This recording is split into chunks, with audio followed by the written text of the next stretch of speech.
नमस्कार दोस्तों, आप सभी का अपने YouTube चैनल आशा स्टडी पॉइंट पर स्वागत करता हूं। आज से दोस्तों हमारा एक नया सेक्शन स्टार्ट होने जा रहा है।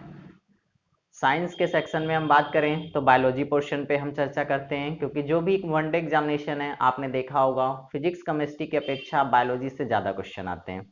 जनरल साइंस की अगर हम बात करते हैं तो उसमें लिविंग के बारे में हम अध्ययन करते हैं बायोलॉजी के अंतर्गत, यानी जो भी हमारा जीव विज्ञान से संबंधित क्वेश्चन है उससे ज़्यादा पूछे जाते हैं। तो हम दोस्तों चर्चा करेंगे आज जीव विज्ञान के परिचय के बारे में। इसके बाद जीव विज्ञान से संबंधित दो शाखाएं हैं, एक जियोलॉजी और बॉटनी, यानी इनके बारे में चर्चा करेंगे। इसके अलावा भी अन्य जो महत्वपूर्ण बिंदु हमारे साइंस से रिलेटेड हैं उन सब पे चर्चा करेंगे। तो दोस्तों मैं उम्मीद करता हूं कि बायोलॉजी से बनने वाले जो भी ऑब्जेक्टिव्स हैं, आप अगर सारे लेक्चर्स को देखते हैं तो वन बाय वन आपको जो भी टेक्स्ट अपना लगाएंगे या प्रैक्टिस सेट करेंगे उसमें बनने वाले जो भी महत्वपूर्ण क्वेश्चन हैं वो सभी इन वीडियोस के माध्यम से कवर हो जाएंगे। तो चलिए आज हम लोग बायोलॉजी के बारे में, उनके परिचय के बारे में, उनसे संबंधित कुछ वैज्ञानिकों के बारे में जिन्होंने सर्वप्रथम बायोलॉजी के बारे में अध्ययन किया और उनसे संबंधित हमारे जीवन में होने वाले परिवर्तन, उनसे संबंधित जो भी आपके क्लासिफिकेशंस हैं, वर्गीकरण हैं, या उनको किस तरीके से उन्होंने अपने रिसर्च में लॉजिक के माध्यम से, स्टडी के माध्यम से, या फिर जिस भी तरीके से उन्होंने प्रेजेंटेशन किया या प्रस्तुत किया हमारे पास, उनको वन बाय वन चर्चा करते हैं। तो आइए देखते हैं। सबसे पहले दोस्तों हम चर्चा करेंगे जीव विज्ञान में। तो परिचय के बारे में बात करें तो बायोलॉजी शब्द जो हमारा ग्रीक भाषा के दो शब्दों से मिलकर बना है। जैसा कि आप सभी जानते हैं पहली बार बायोलॉजी शब्द का प्रयोग ग्रीक से ही किया गया था, क्योंकि अरस्तु का नाम आप सबने सुना होगा। तो अरस्तु हमारे ग्रीक से संबंधित वैज्ञानिक थे जिन्होंने सर्वप्रथम क्रमबद्ध बायोलॉजी का अध्ययन किया, जिसके बारे में अभी आगे हम चर्चा करेंगे। तो दोस्तों पहला क्वेश्चन तो हमारा बनता है बायोलॉजी किन दो शब्दों से मिलकर बना हुआ है। तो बायोलॉजी जो बना हुआ है वो बायो प्लस लोगोस यानी डिस्कोर्सेस से मिलकर बना हुआ है। हम बात करें दोस्तों, बायो का मतलब होता है लाइफ, लाइफ मतलब होता है जीवित। और दोस्तों दूसरा हम बात करें लोगोस के बारे में तो ये होता है हमारा अध्ययन, यानी किसी भी चीज का अध्ययन या स्टडी जो होता है वो हमारा क्या कहलाता है, लोगोस या डिस्कोर्स कहलाता है। तो यानी दो शब्दों से मिलकर बायोलॉजी बना हुआ है, जिसमें आपने शब्द के देखें बायो प्लस लोगोस। और अगर पूछा जाता है ये दोनों शब्द किस भाषा से लिए गए हैं तो ग्रीक भाषा से लिए गए हैं। तो ये आपके दो महत्वपूर्ण बिंदु यहाँ पर बनते हैं। अब दोस्तों हम बात करें तो बायोलॉजी को पढ़ने के लिए हम इसके दो शाखाओं पे अध्ययन करेंगे। पहली शाखा हमारी आती है जियोलॉजी, जिसे हम जंतु विज्ञान के नाम से जानते हैं, और दूसरी हमारी जो शाखा आती है वो बॉटनी, जिसे हम वनस्पति विज्ञान के माध्यम से जानते हैं। यानी हम कह सकते हैं कि अगर हम इन दो पार्टों पर चर्चा कर लेते हैं जियोलॉजी और बॉटनी पर, तो बायो से बनने वाले सारे ही प्रश्न हमारे सॉल्व हो जाएंगे। यानी जितना भी बायो हमारी अध्ययन किया गया या बायो को हमने क्लासिफिकेशन किया या बायो को जो हम भागों में बांटे, तो वो दो ही भाग हैं आपके, पहला वाला आपका जियोलॉजी और दूसरा है बॉटनी। आइए दोस्तों नेक्स्ट पॉइंट पे हम बात करें तो एक नोट के रूप में मैंने नोट कर रखा है आखिर में बायो है क्या या जीव विज्ञान होता क्या है। तो इसके बारे में सिंपल भाषा में हम बात करें दोस्तों तो जैसा कि मैंने कहा जीवित चीजें यानी जीवित पदार्थों, उद्भव, विकास, आहार, जनन या जैविक क्रियाएं, जितनी भी इससे संबंधित चीजें हैं उन सभी का अध्ययन हम किसके अंतर्गत करते हैं तो बायो के अंतर्गत करते हैं, यानी बायोलॉजी के अंतर्गत हम इनका अध्ययन करते हैं। दोस्तों यहाँ से एक महत्वपूर्ण बिंदु बनता है, बार बार प्रश्न ऑब्जेक्टिव यहाँ पे देखने को मिलता है। क्वेश्चन पूछा जाता है किन वैज्ञानिकों ने सर्वप्रथम बायोलॉजी शब्द यानी जीव विज्ञान शब्द दिया था। तो याद रखेंगे दोस्तों 1801 में लैमार्क और टेवरेनस नामक दो वैज्ञानिकों ने सर्वप्रथम बायोलॉजी शब्द का प्रयोग किया था। कभी कभी प्रश्न ये पूछ लेता है ये वैज्ञानिक कहाँ से संबंधित थे, तो याद रखेंगे आप लैमार्क जो थे वो फ्रांस के वैज्ञानिक थे, यानी फ्रांस से संबंधित थे। टिवरेनस के बारे में बात करें तो जर्मन के वैज्ञानिक थे, यानी जर्मनी के वैज्ञानिक थे। तो ये महत्वपूर्ण बिंदु आपके लिए बनता है, यहाँ पे ध्यान रखेंगे। सर्वप्रथम बायो शब्द का प्रयोग किसने किया था या बायोलॉजी शब्द का प्रयोग किसने किया था, तो वो आपको आंसर देना होगा लैमार्क और टेवरेनस ने। कब किया था तो 1801 1801 में। अब नेक्स्ट दोस्तों बात करें हम तो 384 से 322 बीसी यानी 384 से 322 बीसी यानी बिफोर क्राइस्ट। आप सभी को पता है कि मैंने इतिहास में इन दो चीज़ों के बारे में बताया था। एक आपको बताया था मैंने एडी के बारे में और दूसरा मैंने बताया था आपको बीसी के बारे में। बीसी मतलब होता है बिफोर क्राइस्ट यानी ईसा पूर्व की घटनाएं, यानी वे घटनाएं जो हम बात करें नंबर से अपोजिट चलती थी, यानी हम बात करें 5 4 3 2 1 इस तरीके से जो क्रम हमें मिलता है वो ईसा पूर्व की घटनाएं कहलाती है यानी बिफोर क्राइस्ट कहलाती हैं। और जो ऑर्डर टेस्ट में 1 2 3 4 में वो एडी होती है, एनोन डोमनी के नाम से जानते हैं यानी ईस्वी के नाम से जानते हैं। जैसा कि आप सभी जान रहे हैं हम साइंस के बारे में चर्चा कर रहे हैं, साइंस का ही एक पार्ट हमारा बायोलॉजी है, यानी लिविंग चीजों का अध्ययन हम इसमें करेंगे। नॉन लिविंग के बारे में बात करें तो जो फिजिक्स और केमिस्ट्री में आपके लेक्चर अपलोड किए जाएंगे तो वहां पर आप देखेंगे। तो दोस्तों हम बात करें तो ये हमारे पास एक महत्वपूर्ण बिंदु और बनता है। 384 से 322 बीसी में ग्रीक वैज्ञानिक अरस्तु ने क्रमबद्ध अध्ययन किया। किसके बारे में? बायो के बारे में, बायोलॉजी के बारे में क्रमबद्ध उन्होंने अध्ययन किया। और इसको किसके माध्यम से प्रसारित किया, किस माध्यम से हमारे तक पहुंचा? तो इन्होंने अपनी पुस्तक जंतु इतिहास 340 बीसी में प्रकाशित किया था, जिसमें इन्होंने अनेक जीवों के बारे में यानी अनेक इस तरीके से बहुत सारे बायो का अध्ययन करके एक एक पॉइंटों को इन्होंने क्लियर किया। इन्हीं कारणों से इन्हें फादर ऑफ बायोलॉजी कहा जाता है, यानी जीव विज्ञान का जनक कहा जाता है।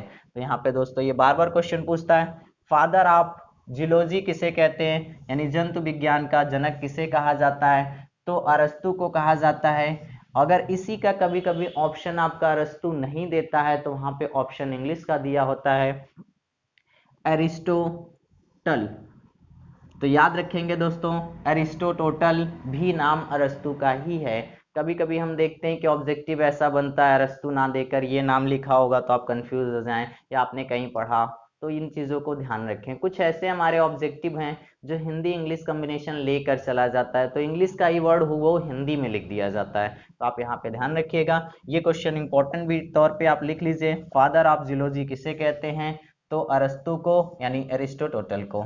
नेक्स्ट दोस्तों हम बात करें इसी से रिलेटेड, तो जैसा कि आपने देखा अभी कि हम पहले जंतु विज्ञान का परिचय करते हैं, फिर इसके बाद वनस्पति विज्ञान का परिचय करते हैं, फिर इसके बाद हम वर्गीकी पे चर्चा करेंगे, फिर मेडिसिन के बारे में भी कुछ नॉलेज है, जो भी क्वेश्चन पूछे जाते हैं उनके बारे में चर्चा करेंगे।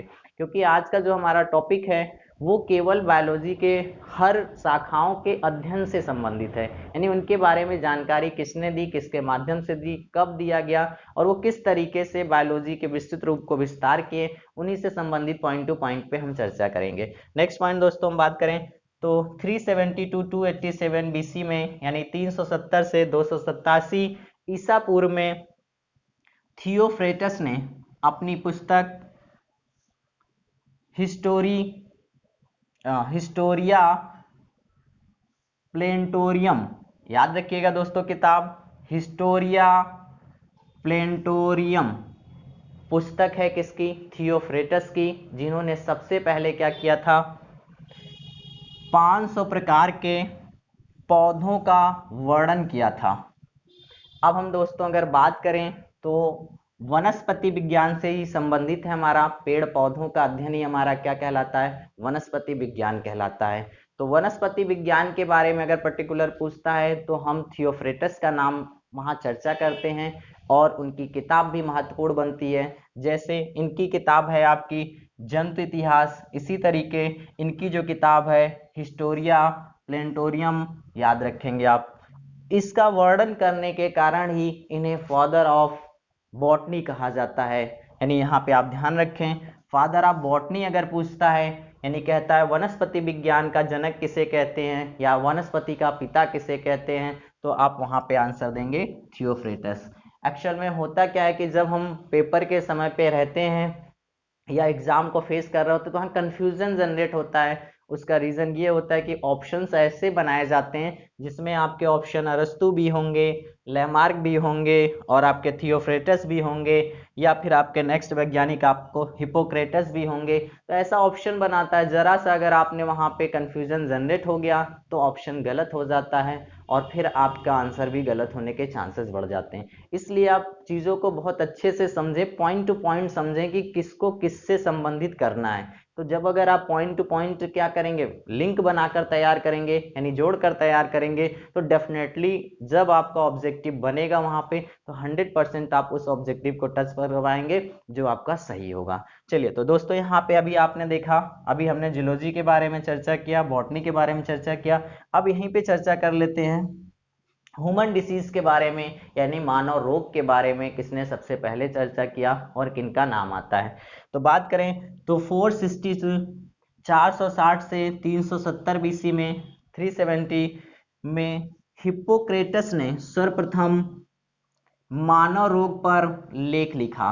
तो दोस्तों इसी वजह से इन्हें फादर ऑफ मेडिसिन, यानी इन्हें क्या कहा जाता है, चिकित्सा विज्ञान का जनक कहा जाता है या फादर ऑफ मेडिसिन कहा जाता है। तो आप इसको भी ध्यान रखेंगे, फादर ऑफ मेडिसिन अगर पूछता है तो हिप्पोक्रेटस। यानी आपने अभी 3 पॉइंट्स देखे, एक बार मैं हाईलाइट करता हूं। पहला प्रश्न आपका ये बनता है, बायोलॉजी शब्द किस भाषा से लिया गया, तो ग्रीक भाषा से लिया गया। बायोलॉजी किन 2 पार्टों की शाखाएं हैं, तो जियोलॉजी और बॉटनी की है। फिर क्वेश्चन पूछेगा बायोलॉजी किन शब्दों से मिलकर बना है, तो बायो प्लस लोगोस से मिलकर बना हुआ है। फिर आपने देखा कि बायोलॉजी होता क्या है, यानी जीवित पदार्थों, उद्भव, आहार, जनन, जैविक क्रियाओं से संबंधित जो चीजें होती है उसका अध्ययन होता है। नेक्स्ट पॉइंट हमने देखा कि सर्वप्रथम बायोलॉजी शब्द का प्रयोग किसने किया, तो 1801 में लैमार्क और टेब्रेनस ने किया।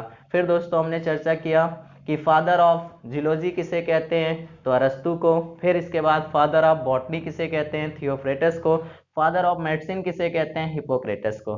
तो इन चीजों को आपने देखा। अब नेक्स्ट दोस्तों हम कह सकते हैं बायोलॉजी का पहला यूनिट या बायोलॉजी का पहला चैप्टर आता है टेक्सोनॉमी, यानी टेक्सोनॉमी या वर्गीकी के बारे में चर्चा करते हैं। तो यहाँ से भी कभी कभी प्रश्न देखने को मिल जाता है ऑब्जेक्टिव। आइए देखते हैं पहले ये होता क्या है।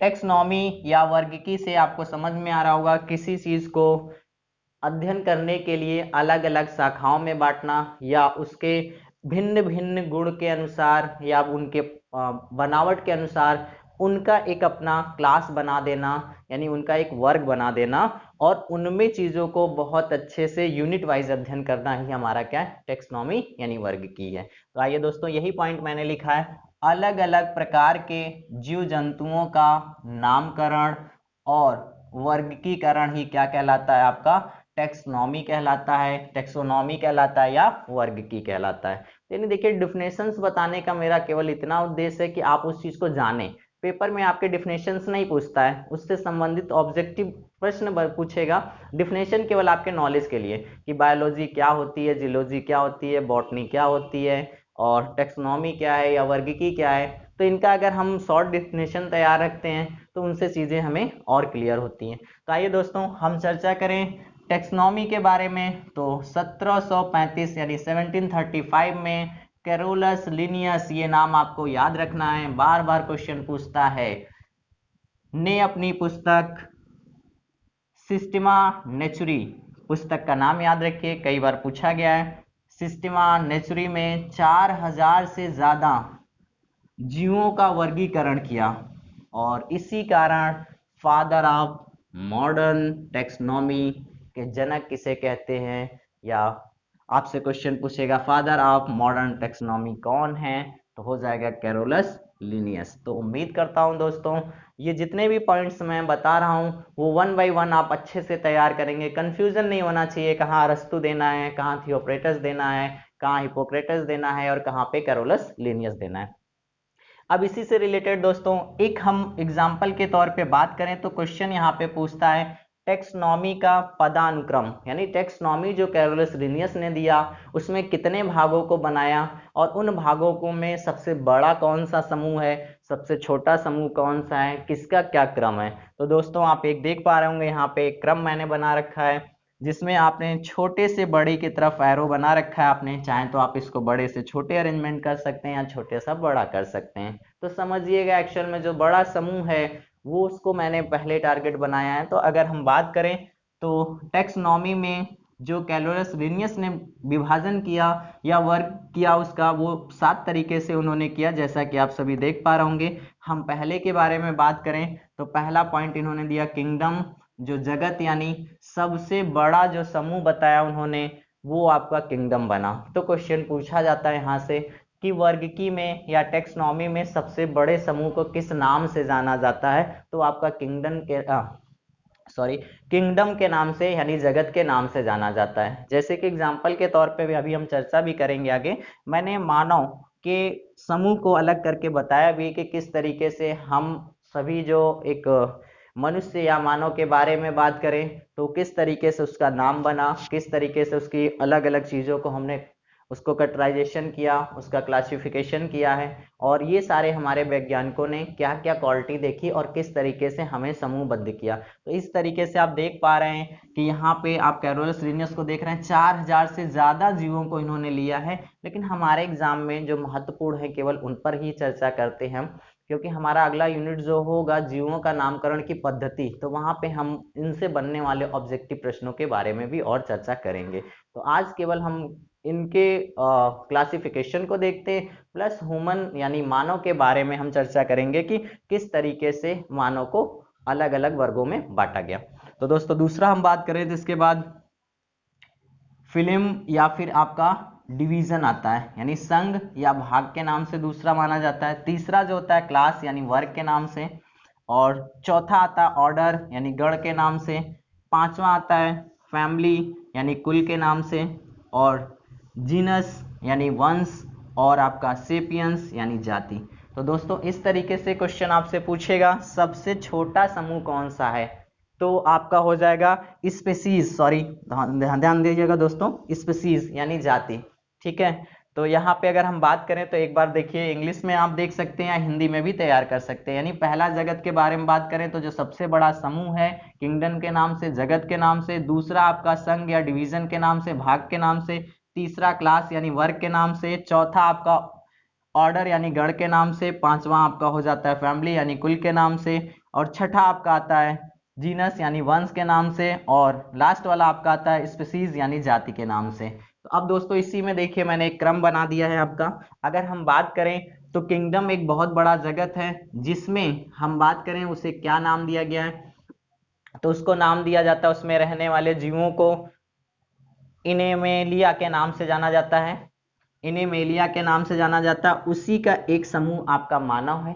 इसमें बहुत सारे ऐसे जीव जंतु इस तरीके से हैं जिनमें ये गुण पाए जाते हैं, उनको इस जगत में रखा गया। अब यहाँ से अगर हम दोस्तों बात करें तो यहाँ से मानव को अलग किया गया। मानव के हम वैज्ञानिक नाम के बारे में बात करें तो कई बार क्वेश्चन पूछा गया, होमो सेपियंस के नाम से जाना जाता है। कई बार क्वेश्चन पूछता है कि मानव का वैज्ञानिक नाम क्या है, होमो सेपियंस। या फिर अभी हम बहुत सारे वैज्ञानिक नाम बताएंगे आपको। आम का वैज्ञानिक नाम क्या है, बिल्ली का वैज्ञानिक नाम क्या है, कुत्ते का वैज्ञानिक नाम क्या है। यहाँ से प्रश्न बहुत सारे बनते हैं। जो हमारा नेक्स्ट यूनिट होगा जिसमें हम चर्चा करेंगे तो वहां पे पूरी लिस्ट मैं आपको नोट करा दूंगा जो आपके एग्जाम में पूछे जाते हैं। आइए दोस्तों नेक्स्ट हम बात करें संघ के बारे में, तो आपका आता है कॉर्डेटा समूह आ जाता है। फिर इसके बाद क्लास के बारे में बात करें तो मेमेलिया आ जाता है। फिर इसके बाद ऑर्डर के बारे में बात करें प्रीमेटा आ जाता है। फिर इसके बाद कुल के बारे में बात करें होमोनिड आ जाता है। और फिर इसके बाद बात करें जीनस में तो होमो हो जाता है, और स्पीसीज में बात करें तो सेपियंस आ जाता है। तो यही दो देखिए आपका वंश और जाति को मिला के होमो सेपियंस बना दिया गया है। नेक्स्ट जो हमारा यूनिट होगा इससे रिलेटेड जीवों के द्विनामकरण पद्धति में भी यही बताया गया है। यानी जो वैज्ञानिक उसको खोजता था, पहले वैज्ञानिक का नाम रखा जाता था, फिर उसके बाद उस जाति का नाम रखा जाता था, फिर उसके बाद उसके वंश का नाम रखा जाता था। यानी इसी क्रम को एक ऑर्डर टेस्ट दे दिया जाता था, जिससे क्या है कि उस वैज्ञानिक का भी नाम उसमें जुड़ा रहता था, वो किस कुल से संबंधित है या किस जाति से संबंधित है और किस वंश से संबंधित है, उसी तरीके से मिलाकर वैज्ञानिक नाम को दिया गया। तो उम्मीद करता हूं दोस्तों जो भी आज का जीव विज्ञान से रिलेटेड परिचय से संबंधित जो भी चीजें हो सकती थी वे सारे मैंने चर्चा किए।